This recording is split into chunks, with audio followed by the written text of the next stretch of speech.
Chapter 18. The young church in Mbanta had a few crises early in its life.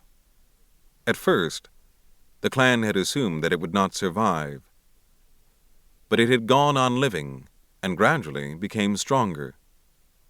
The clan was worried, but not overmuch. If a gang of Efulefu decided to live in the evil forest, it was their own affair.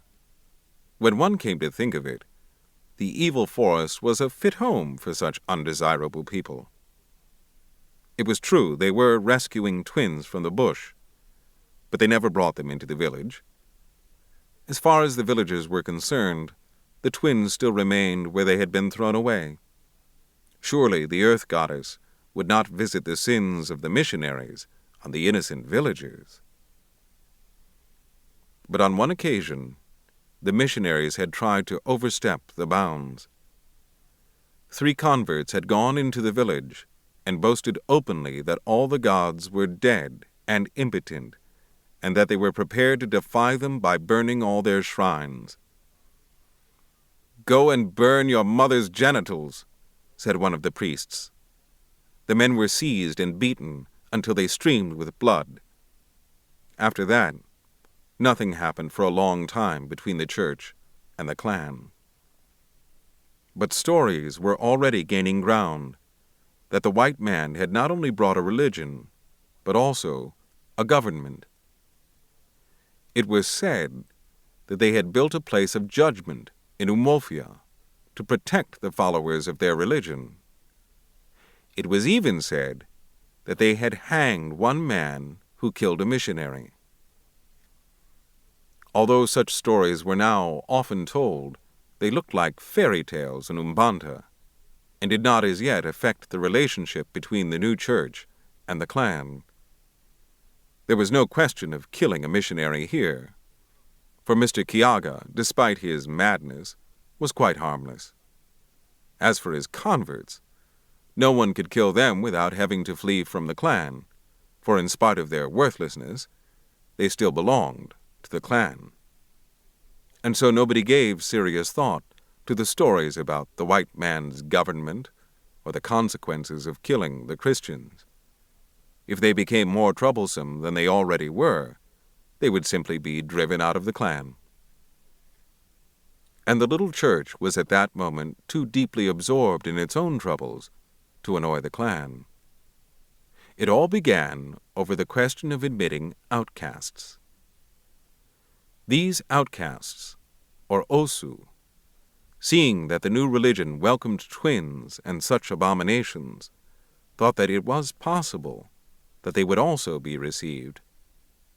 And so one Sunday, 2 of them went into the church. There was an immediate stir, but so great was the work the new religion had done among the converts that they did not immediately leave the church when the outcasts came in.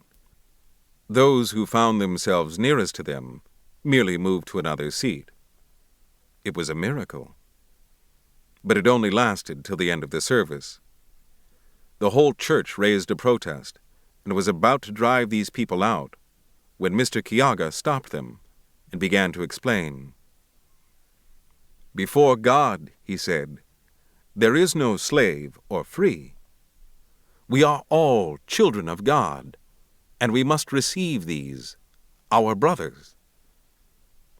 "You do not understand," said one of the converts.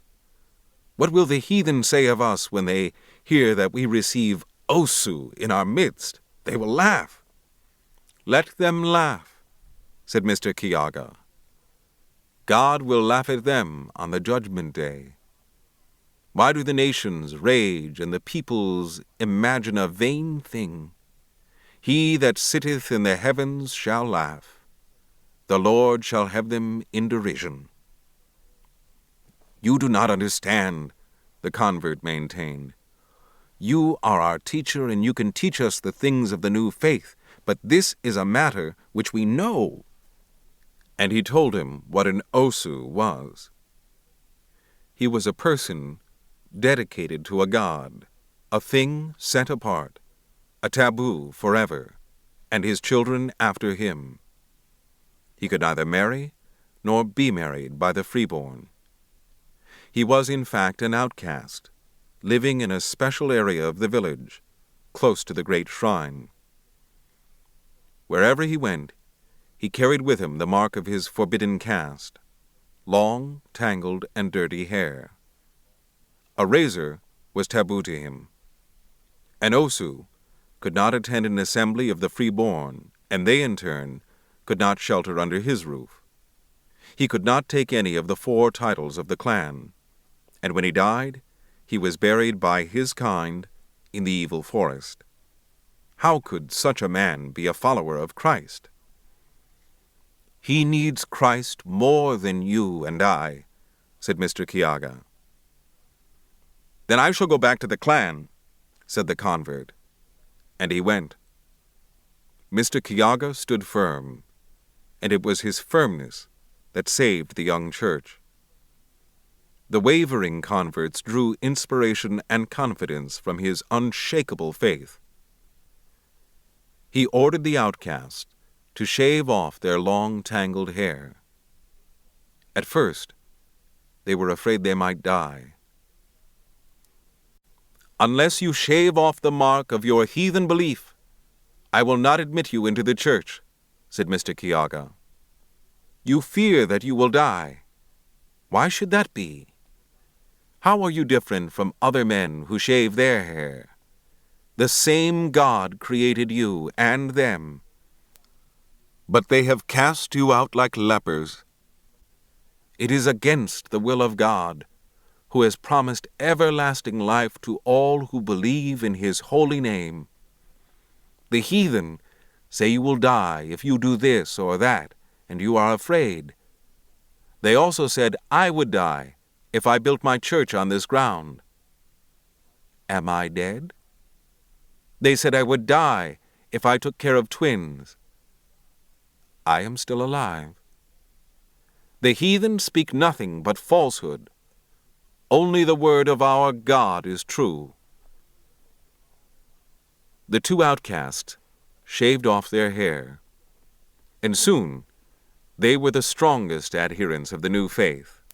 And what was more, nearly all of the Osu in Mbanta followed their example. It was in fact one of them who in his zeal brought the church into serious conflict with the clan a year later by killing the sacred python, the emanation of the god of water. The royal python was the most revered animal in Mbanta and all the surrounding clans. It was addressed as "Our Father," and was allowed to go wherever it chose, even into people's beds.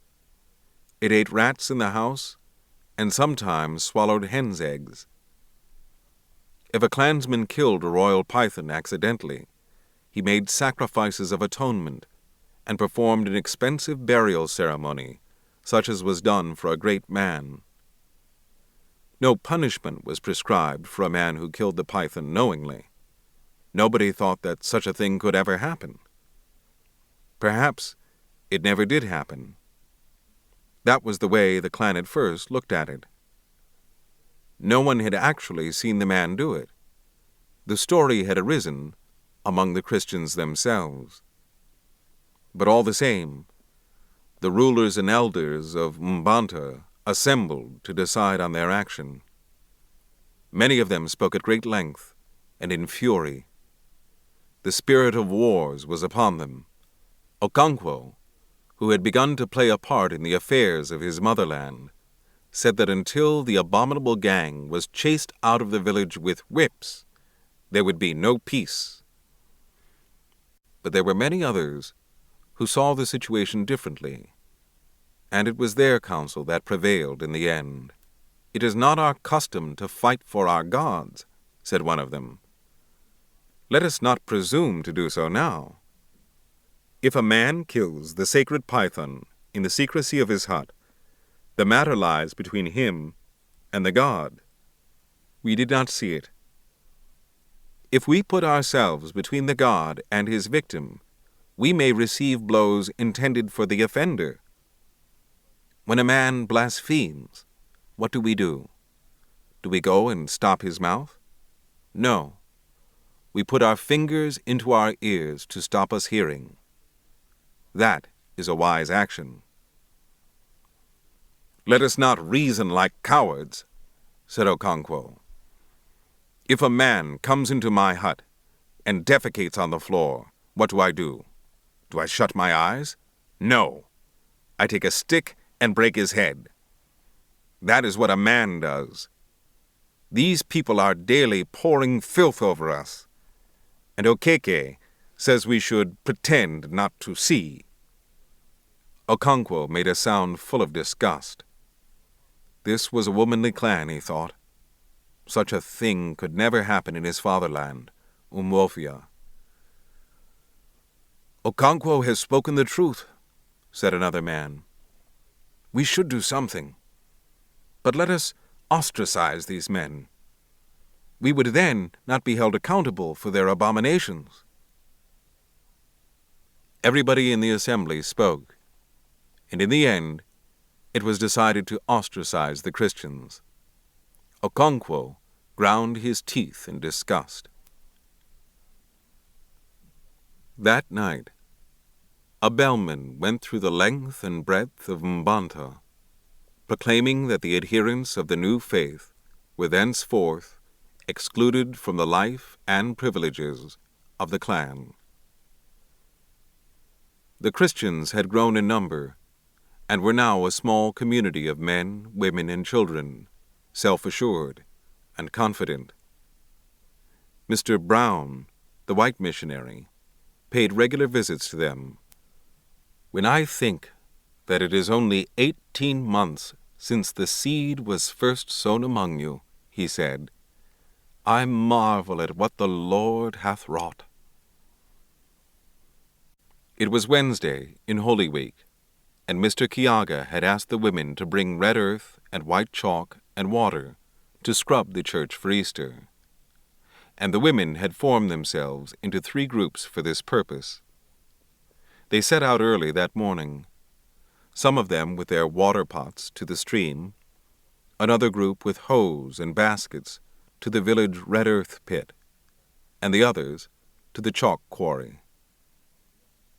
Mr. Kiaga was praying in the church when he heard the women talking excitedly. He rounded off his prayer and went to see what it was all about. The women had come to the church with empty water pots. They said that some young men had chased them away from the stream with whips.